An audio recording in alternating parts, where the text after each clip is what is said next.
Hello guys, good evening sa blessed Saturday evening to all of you. So eto po, i-share ko lang, kagabi kasi na i-share ko kung isang araw, hindi pa siya nakakabit. So ngayon nakakabit na. So ayan po ang kuya at syempre doon ang baby, pero matagal pa. And hopefully and praying pa rin na sana may mailagay pa ako dyan.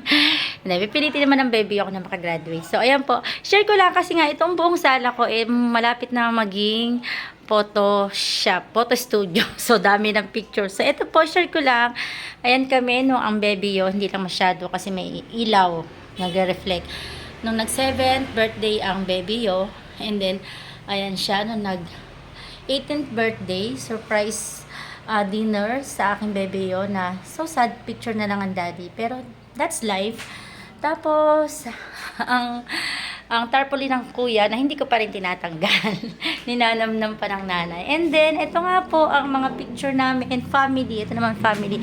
Ang daddy nung sa office niya sa Saudi, ayun yung mga passport niya. Lahat ng passport niya, pina-scan ko and then pina-frame ko. Pero yung original niya nandun sa kwarto namin.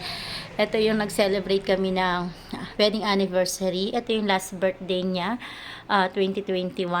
Last birthday niya, nakasama namin. Ito nung unang tayo ng aming tubigan.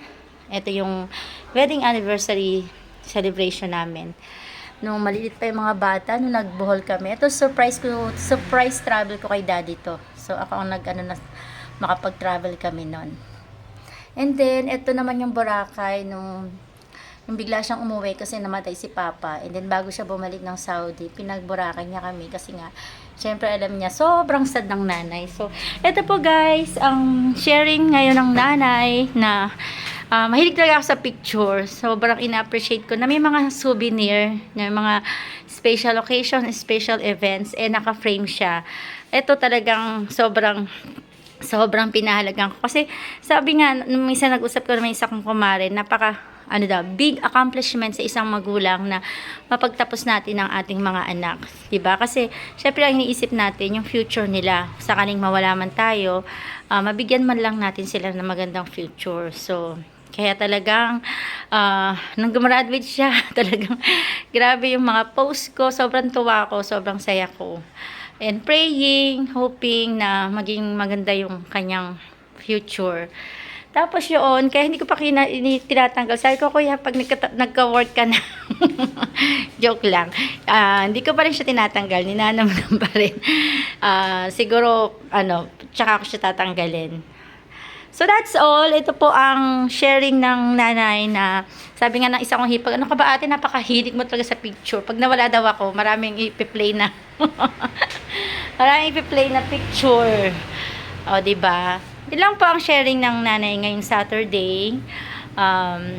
Actually, hindi pa close ang aming tubig na nasa delivery pa yung mga staff ko. Medyo delay ang aming closing ngayon dahil nagka-problem ang aming service. So, good thing, nandiyan yung kapatid ko na on call na nagawa naman niya. At siya rin ang nagkabit niyan. Ako, siya nagkabit niyan. Pati ito siya nagkabit niyan. AKA Teplo.